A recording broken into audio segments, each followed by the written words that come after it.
I'm a lieutenant colonel in the Army Acquisition Corps. So I'm currently stationed in the U.S. Embassy in Singapore.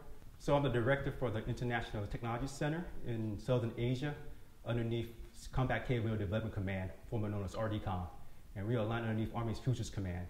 So my primary mission is to find technology and do collaboration with international researchers in research, development, engineering for technology that supports the Army modernization priorities.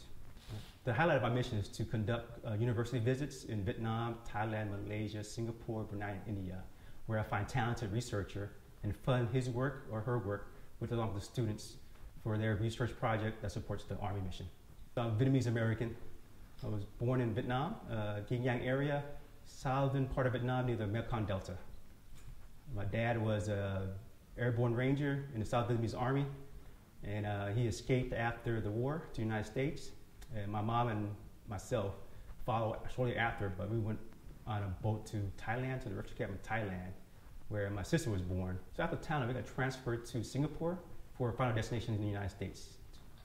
High school was very difficult. The focus was on survival, helping the family, so I did a lot of lawn mowing, end-to-end jobs, and so my study wasn't really focused.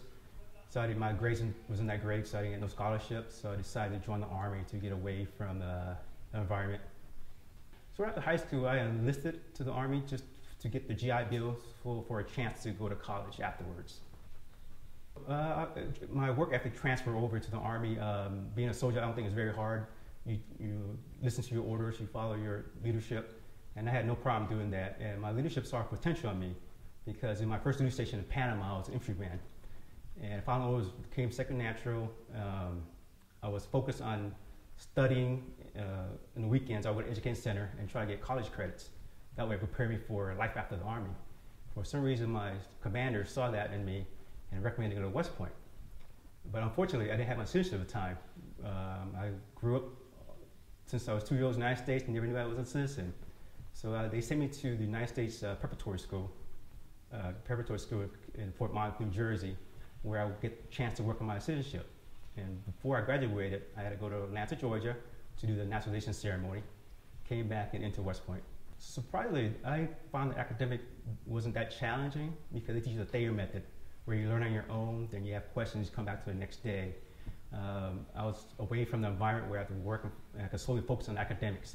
So I actually excelled at academics for some reason. And the military piece wasn't hard because I was already a soldier, and the physical fitness, the third pillar of being a cadet, I was already good at. So academics, I could just focus on that.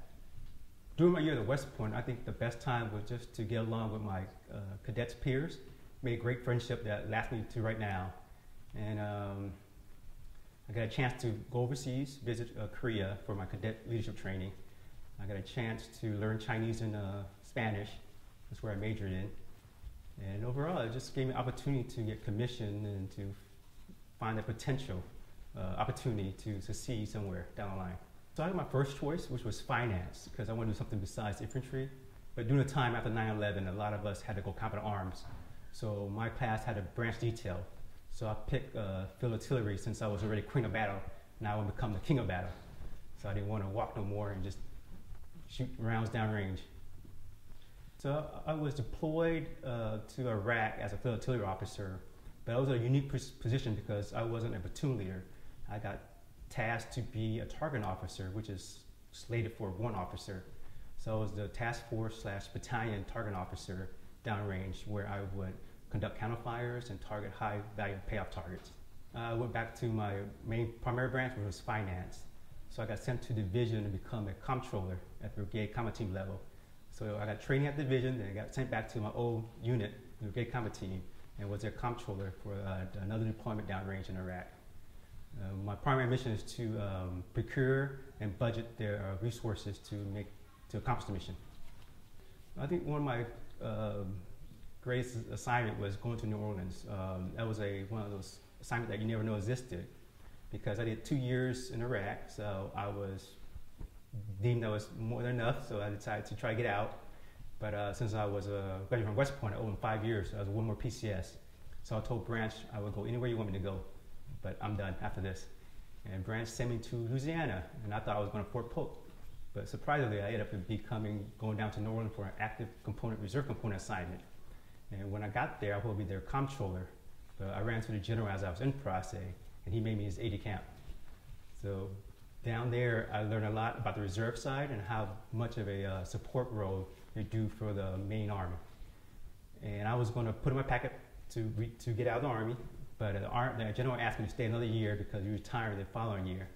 So I decided to stay, and just as luck would have it, the Army decided to give officer a bonus to stay in because of the high attrition rate for all the company grades officers.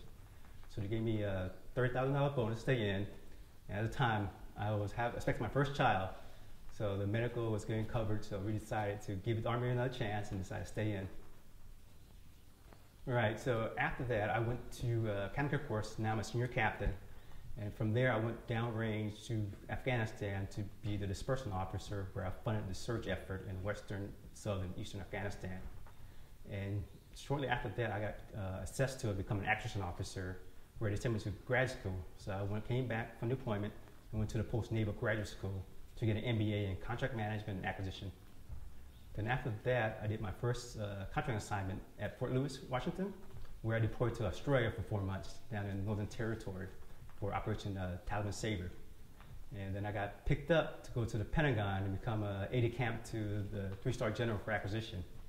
And from there, I learned how the Army works and thinks and how they decide on how to buy and equip the Army. After doing 1 year at the Pentagon, I got sent to Amazon down in Seattle for a training with industry.